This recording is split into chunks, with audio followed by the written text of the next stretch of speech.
Ketika negara takut pada simbol rakyat, di tengah denyut nadi bangsa yang kian riuh, kita menyaksikan sebuah fenomena yang menggugah nalar dan nurani.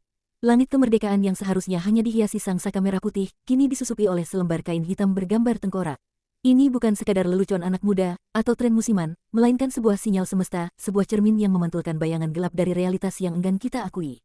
Video ini mengajak Anda untuk merenung lebih dalam, apakah bendera itu hanya simbol fiksi dari jagat One Piece, atau justru manifestasi konkret dari kegelisahan kolektif yang bersemayam di sanubari rakyat.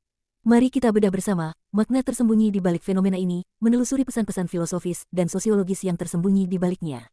Kita akan mengupas tuntas, mengapa pemerintah tak seharusnya paranoid, mengapa simbol lebih berbahaya dari peluru, dan bagaimana sebuah topi jerami bisa menjadi penanda perlawanan. Bersiaplah, karena narasi ini akan membuka mata dan mengajak Anda berpikir di luar nalar pada umumnya. Jika Anda merasa tergugah dengan pemikiran ini, jadikan suara Anda bagian dari gerakan. Like, dan bagikan artikel ini kepada mereka yang butuh pencerahan. Tinggalkan komentar di bawah untuk berdialog, dan pastikan Anda sudah menekan tombol subscribe di kanal YouTube Sahabat Gerakan Rakyat ini, dan nyalakan lonceng notifikasinya agar tak ketinggalan analisis mendalam kami berikutnya.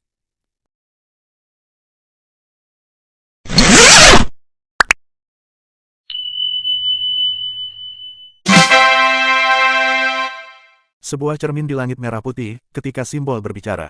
Di tengah riuh rendah pasar, hiruk-pikuk jalanan, dan gemerlap gawai yang tak pernah padam, muncul sebuah pemandangan tak lazim, bendera bajak laut bergambar tengkorak dan topi jerami, simbol ikonis dari jagat fiksi One Piece, berkibar di berbagai penjuru negeri menjelang tanggal 17 Agustus. Bagi sebagian kalangan, ini mungkin tak lebih dari fenomena budaya populer, seloroh kaum muda yang meramaikan suasana. Namun, bagi sebagian yang lain, fenomena ini adalah silent scream, teriakan diam, sebuah manifestasi perlawanan yang menyelinap di balik gemuruh perayaan kemerdekaan. Alih-alih menyikapinya dengan sikap bijak, reaksi pemerintah justru cenderung kaku, ragu, dan bahkan sinis.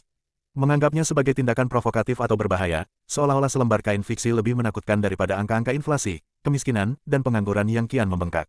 Pandangan ini menunjukkan kegagalan mendasar dalam memahami hakikat simbol. Dalam kajian filsafat politik, simbol bukan sekadar gambar tanpa makna. Ia adalah bahasa politik tak terucap, yang mampu menembus batas sensor dan protokol. Jika kita menelisik lebih dalam melalui lensa semiotika, bendera ini bukan sekadar properti hiburan.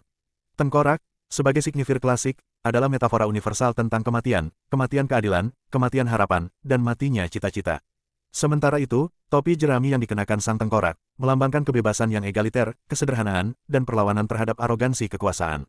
Dengan demikian, di tangan masyarakat yang frustrasi, simbol ini bertransformasi menjadi penanda perlawanan terhadap oligarki dan ketidakadilan, meskipun dibalut dengan wajah karakter fiksi yang akrab. Sejarah mengajarkan, revolusi jarang bermula dari dentuman peluru. Ia acap kali diawali oleh tanda-tanda kultural yang halus, namun penuh makna, seperti lagu rakyat yang liriknya diubah, mural yang menghiasi tembok kota, atau bendera yang berkibar di luar nalar resmi negara. Dari perspektif sosiologi politik, gejala seperti ini adalah indikator adanya defisit legitimasi.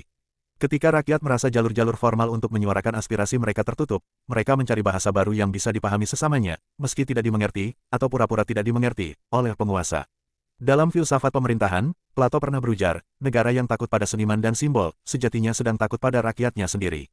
Ketakutan semacam ini bukanlah solusi, melainkan pupuk subur bagi tumbuhnya oposisi kultural. Mengkriminalisasi simbol hanya akan menguatkan maknanya, dan memicu gelombang perlawanan yang lebih besar.